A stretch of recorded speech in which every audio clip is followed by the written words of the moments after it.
Welcome to Construction Champions Podcast, where we are burning the house down and rebuilding it twice a week. I'm your host, Ron Nussbaum, and I am here to help you become the champion that you're meant to be. Along with our amazing guests along the way, we will provide you with the resources, the latest and greatest. You will sit down with disruptors in the construction industry. And my goal from day one has always been to change the mindset around the construction industry. No more where we let the 3% of bad apes dictate the entire reputation of. Welcome back, Construction Champions, to another episode of the Construction Champions Podcast. I'm your host, Ron Nussbaum. I'm the founder and CEO of BuilderComms, and I'm the one here to help bring these conversations together, to get this information out there to the industry so we can change the mindset, so we can go be the champions that we are. And I want to thank you for listening wherever you are, whether it is on a podcast platform, YouTube, or Reese Across America Radio. We are excited to have you here, and I am excited for today's conversation. Stephen, it is great to have you here today. Thank you. I appreciate it. Looking forward to it. Awesome. Before we dive into it, why don't you introduce yourself to all the construction champions out there listening? Yeah, I'm Stephen Wiles. I am president of Redbox Dumpster. We're a national franchise with 71 locations in a growth curve. Claim for fame is we offer a dumpster and porta potty, one in one unit that allows us to drop on a construction site, single call, single use. We service the toilets, we empty the dumpster, we bring it back, and we're ready to roll. It's a patent design, and we're the only folks that offer them in the country. Awesome, man. I love it. And I love it when I see them on the job site as well. They look very good. They look a lot better than your typical dumpster. Let's put it that way. Yep, I agree. That's one of our standards as a franchise. We hold people to higher standards, and one of them is that we're going to have clean, crisp dumpsters, good equipment, and say what we do and do what we say. Awesome, man. Well, let's dive into it. I'm going to ask the $1 million question, and that is, what makes a construction champion? Yeah, I think I just said it. Doing what you say and saying what you do. Not empty promises. If somebody needs you, we're there. If they need us to pick up, we're there. We're there to support our customers, which are the general contractors, the roofers, whatever they may be across America. I love it. And I completely agree with that. And I have to ask, why do you think we've gotten away from that? Because if we go back 20, 30 years in the construction industry, it was all about just doing what we say we're going to do, following through, providing an excellent experience for our customer, whether we're a vendor to the contractor or the contractor working with the homeowner. But for some reason today, that what you're talking about is not the golden standard across the board. Ron, I think that we forgot who the customer is, and that the customer is what allows our companies to grow, to flourish, to move forward. And, we start treating people and customers like numbers, and we get too big to offer customer service. And if we're a big organization, the first thing we cut is a call center, and then we cut the support staff, and then we cut. And we like to operate, I think, in a much different direction. It's just that we want to be there for the customer when they need us. So if they make a phone call to us, we answer. Many of the times in our organization, you're talking directly to the owner of the company, a general manager. We're answering our phones whenever they ring. We give alternative numbers for people that have late night emergencies. At the end of the day, we're here because of our customers, and I think we have to focus on them. We have to take care of them. We have to treat them well. We have to communicate. Yeah, I completely agree with that. Now, you guys at Redbox, you're doing this nationwide because you have franchises all over. How how are you layering that in there and setting those expectations so the owners know this is what we're going to deliver? Like how are you guys going about that? Well, I think first is that we work hard to attract the right franchisees. We go through a pretty long process to meet them. We set the expectation from day one, even when they're coming in to look at us, if it's something that fits for what they want to do, is that we have a 24-hour turnaround. Customer service is key. Here are all the things that set us apart: clean equipment, nice looking equipment. And I think we continue to revisit it all along the path, whether they're with us for a year, 5 years, 10 years, whatever it is. Customer service, being in the front of the issue, not behind the issue, answering your phone, promises that are kept.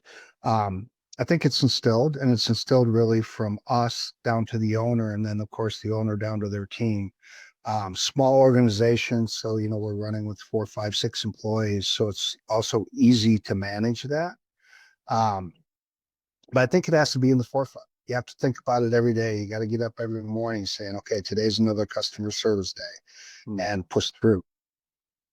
I love that. And what struck me from your answer there is when you talk about we keep it at the forefront, whether it's right at the beginning, a year, 5 years, because it is something that has to continuously be talked about. It's not something that you have one conversation and it's like, ooh, good to go. We're just out here rocking and rolling. Like it's something that you have to keep top of mind because there's just a lot of moving pieces in business.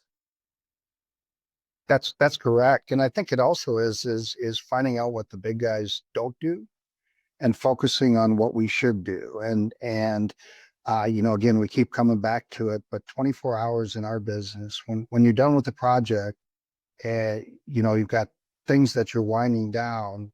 The thing that's usually left is a dumpster because they're 5 days out to pick it up, right?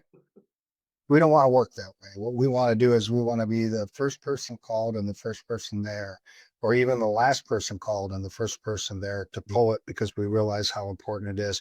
And this is even for homeowners. It's really for anybody that utilizes our services. And we offer a wide range. So we just don't have, dumpsters with porta potties. We call them the elite. We also do standards and everything else. So we're able to hit any need that any customer could possibly have. Mm. Yeah, being somebody I've in my construction career, we used to use a lot of dumpsters, like a lot. And you nailed it. Like they're sitting in people's driveways, people's yards, and like the project's done. And now you have customers calling you because they're like, when's this thing getting out of here? I can't get my car in and out. Or you have other people coming in after you. They're like, we need this out of here. Why haven't you guys got it out of here? But it's completely out of your hands. And that's when you talk about looking at what do the competitors do weak, that is definitely one thing they do weak at the dumpster order. I can tell you that much. Yeah, I agree. And some of the other things that we do that set us apart is that if you see one of our team members out there pick up the dumpster, he's out there with a broom, he's sweeping out. We don't care if it's a roofing job and the roofer missed the dumpster a few times and there's some shingles and nails around. We're trying to help them out. We're gonna sweep it. We're gonna clean it. We put protection down on driveways. We call them roller skates so that we don't ding the driveways. Um, we have conversations with our customers as we pull up. We don't drop and go. Is this really where you want it? Maybe there's a better avenue. So I think it all comes back to what we originally talked about, Ron, is customer service. It's knowing who your customer is. It's being there for what they need, whether it's you, a homeowner, a large contractor. Yeah. As you're talking there is like what I'm thinking is like everything you're saying to me, if I owned a dumpster company or just any business, like these are table stakes. Why do you think that it's so neglected when it comes to say the dumpster industry? Like why are we just not doing these things as a collective? That's tough because I think, when you own a small business, you typically, customer service is what lies ahead of you. You understand that the way you grow is word of mouth and everything else. I, I, at the end of the day, I'm happy people aren't doing it because it allows us to have this huge opportunity to fill a need that should have been done long ago. Um, it's sad but true, but and dumpsters, rubbish, trash, it's such an easy thing. It's throw it away, get rid of it, move on to the next one. We lost sight, and fortunately for us, a guy in Winona, Wisconsin, or was Winona, Minnesota, that wrote on a piece of paper about this idea he had to put a dumpster and a toilet together, decided that customer service is the most important thing after he patented the product. So now we're I guess reinventing the wheel and bringing back what it was, as you point out, 20 or 30 years ago. Yeah, and I mean that's pretty amazing to have. So you already have a competitive advantage with the dumpster and the toilet, but the real competitive advantage for me is how you're going about doing it, because I think probably anybody that's dealing with dumpsters, they come out and they have an experience with one of your guys's companies, it's going to be completely different than any experience that they've had in a positive way. And that leaves now a new expectation on what it's like to work with dumpster companies. And to me, that seems like the real competitive advantage, because like you said, turnaround time, showing up out there, like that is the stuff that really matters. Yep, absolutely. And you said it well, is that we are you know, breaking down the barrier that was built for no reason and revisiting it and saying that, hey, we need to do better. Mm, absolutely. So, I mean, it sounds like you guys are doing a lot of amazing things. I'm going to kind of future look here. And what do you see coming in this word? The dumpster word, or just the construction word in general? Where do you see us headed here? Well, I think we're going to go through a couple bumps over the next couple of years as we watch interest rates come down. I mean, we certainly have a lot of runway in front of us, but I think for the trash world, we're going to continue to see consolidation in the industry on the big side. So the big guys will continue to get bigger, which allows the opportunity for us smaller folks to really focus on that customer service, to focus on building the brand. Us, Redbox plus Dumpster, have a long path of adding multiple franchisees, continue to growing our existing network. Um, landfills are opening all the time. I mean, I don't think we have any roadblocks ahead of us on that side. I think recycling is going to become more important. We're going to find better ways to recycle, probably get more recycling facilities that specialize. Right now, we do concrete, shingles, things like that can be fully recycled and reused. I think we're going to get into better places where maybe we have wood drop off sites where they reutilize wood for whatever reason. So I think the industry will continue to evolve. Um, but I think the trash business is at least when we talk roll off dumpsters, is going to be the same. We drop it, we pick it up, and we go. And most of the things happen on the backside. Yeah, no, I would agree with that. I don't know how much more, besides just being efficient like you guys are, how much more evolution you could possibly have. With that being said, who are the Redbox dumpster owners? Are these like roofing companies looking to add on, people that own dumpster companies already, or just people that haven't even been in the space that are looking to own their own business? Most of our franchisees came from much different industries, IT, small business owners. We do have some bolt-ins, people own roofing companies. They bolt in a dumpster company. Um, a lot of them came from corporate America, looking for something that they could operate around. For us, there's a couple of advantages. I mean, number one is I think that the model's great. It's a service industry. It can't be competed on against Amazon. We are there, but even more important, it doesn't take a lot of employees to operate. You can operate it with a couple drivers, general managers, some people, so it's simple. So a lot of people come for the change of hey, this is something I can call my own. I can grow it. I can work it. Um, some of the guys, a couple of them want to drive trucks. So what a better thing to do is, hey, I can jump in a truck and drive it. So all walks of life. Um, and we're also part of a larger group. We're part of the Belfour franchise group. It has 15 brands, all service based. We kind of coexist. And the other side of the Belfour brand is Belfour Restoration. So we all work well together. Uh, Unique concepts, recession resistant, because you always have trash, right? Always. Yeah, so I love that. So you guys are really, you're transitioning people that have not been around the industry into working in the industry, and not just work owning a business that can service the industry. Correct. Correct. So all walks of life. Does that come with some hurdles, or is that a pretty easy transition for somebody to make? There's always hurdles. And I think that, you know, some of the biggest hurdles are less to do with the transition to, waste, but more to do with the transition to owning your own business and all the different hats you have to wear, the growing curve, the bumps and opportunities you face along the way. If this was a smooth, easy run, everybody would do it. But at the end of the day, these people figure out their way. We've got coaches. We've got a built-in system that works extremely well that assists and helps these folks get to the next level. So it day and night, Ron. I think that out of all the franchisees we have, I only know a few that had a background in trucking or transportation. Just about everybody else came to us from whatever it was, corporate America, CPA, whatever they chose to do prior to us. That's awesome. And yeah, you kind of touched on it. You guys had infrastructure there. I'd have to assume that you guys are right there walking alongside with the franchise owners or the business owners there, and helping them continue to grow and show, like, making it a lot easier than being out here alone. Yeah.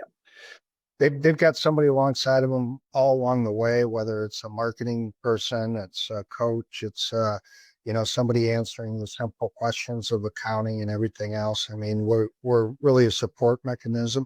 And then to top it off, we have a great franchise networks that truly support each other. So these guys communicate constantly. Hey, this happened. How did you deal with this?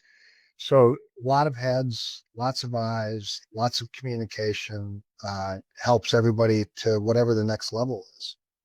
So yeah, it was just like, for all of our listeners, when we talk about having all these support systems and having people that can answer these questions and getting people within your network, you guys just kind of have that built in. So from day one, you can get answers to the questions that you probably don't know the answers to.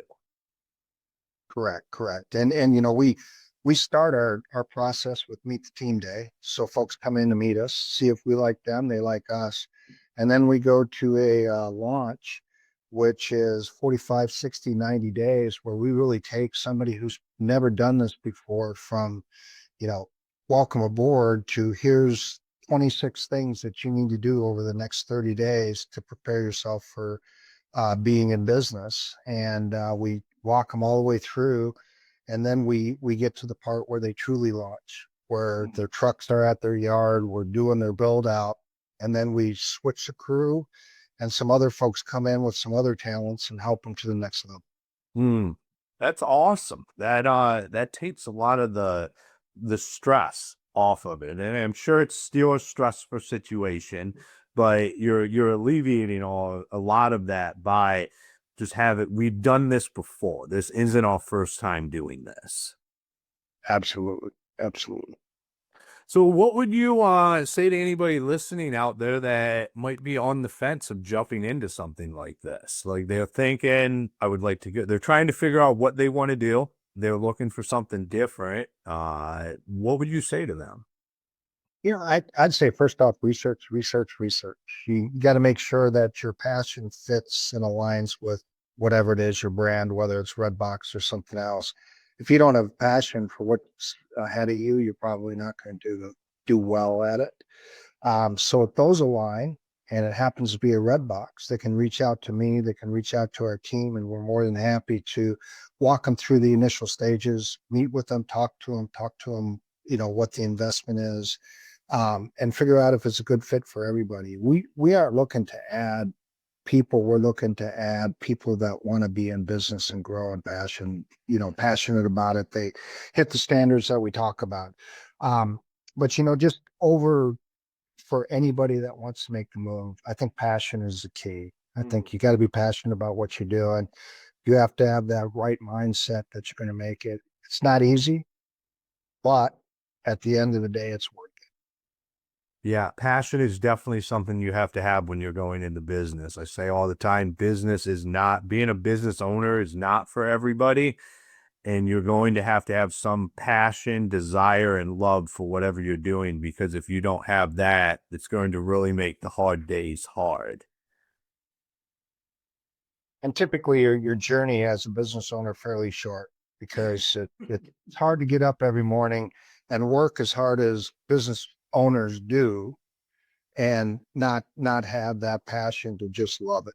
Yeah, absolutely. And so, I mean, you guys are pretty nationwide at this point in time. I've seen you all over the place. Is there still territories available, or what's that? Many?